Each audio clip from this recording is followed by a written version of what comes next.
रोजच्या नाश्त्याला तेच तेच पदार्थ खाऊन कंटाळा आला असेल तर ही रेसिपी तुमची म्हणून समजा. तर हे वडे बघा, खूप मस्त कुरकुरीत तयार झाले. नमस्कार, सिद्धीज किचनमध्ये मी सिद्धी आपल्या सर्वांचं खूप मनापासून स्वागत करते. आज आपण अगदी 10 मिनिटात तयार होणाऱ्या मेंदूवडा कसं करायचा ते पाहूयात. खूपच साधी आणि सोपी रेसिपी आहे. चला तर पाहूयात यासाठी काय काय लागेल ते. यासाठी इथे मी कढईमध्ये 1 कपभर आणि पाव कप असं 1.25 कप साधं पाणी ओतून घेत आहे. यातच आता चवीपुरता मीठ घालायचं आहे आणि आता यात आपण 1 टेबलस्पून तेल घालायचं आहे. पाणी उकळण्याची आपण वाट पाहूयात. तर आता पाणी उकळायला सुरुवात झाली आहे.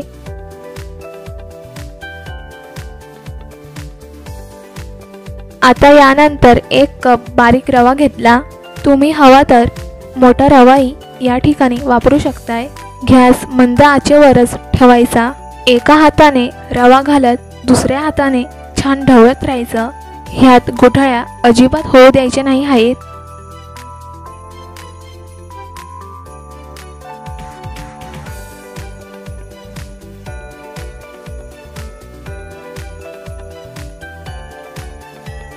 तर आता हे मिश्रण छान एकजीव झालं आहे. गॅस बंद करायचा आणि बंद गॅसवर आपण झाकणही 5 मिनिटासाठी ठेवून देऊयात. साधारण 5 मिनिटाने हे पीठ बघा अगदी सुंदर मऊसूत तयार झालेला आहे.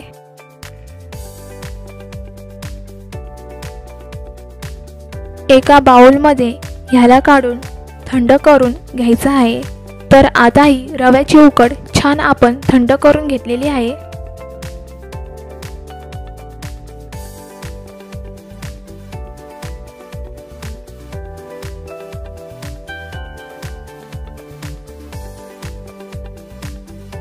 आता यातच मी पाव कप दही घालत आहे. तुम्हाला जर नको असेल तर तुम्ही 1 टीस्पून लिंबाचा रसही या ठिकाणी वापरू शकताय.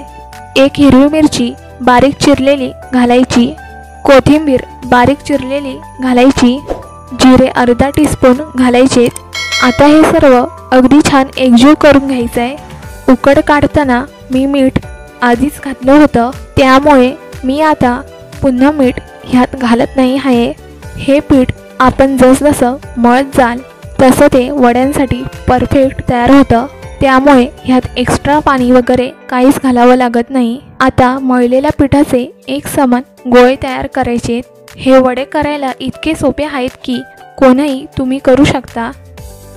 गोळा थोडासा चपटा करायचा आणि याच्याबरोबर मध्ये होल करून घ्यायचा, म्हणजे सगळ्या बाजूने तो अगदी छान सुंदररित्या तो कुरकुरीत तळला जातो. बाकीचे वडेही आपण करून घेऊयात. तर या ठिकाणी तयार केलेला 1 कप रव्याच्या उकडीपासून 7 ते 8 मोठ्या आकाराचे मेंदू वडे तयार होतात.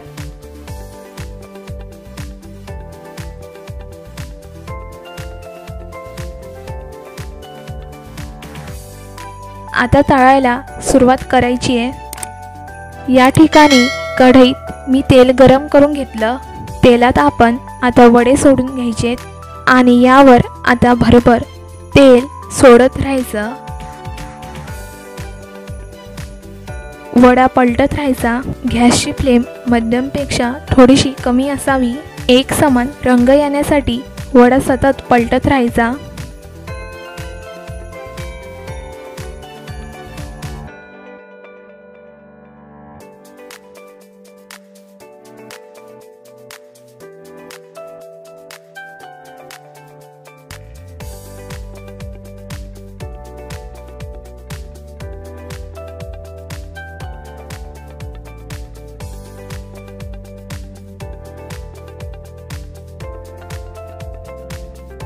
सोनेरी रंगावर तळलेले हे वडे आपण तेलातून बाहेर काढून घेऊयात. याच पद्धतीने बाकीचे वडे आपण तळून घ्यायचे. तर रव्याचे मेंदू वडे करायला खूप सोपे आहेत. तेल अगदी छान कडकडीत तापल्याशिवाय वडे तेलात सोडायचे नाही, म्हणजे मग ते फुटण्याची भीती नाही.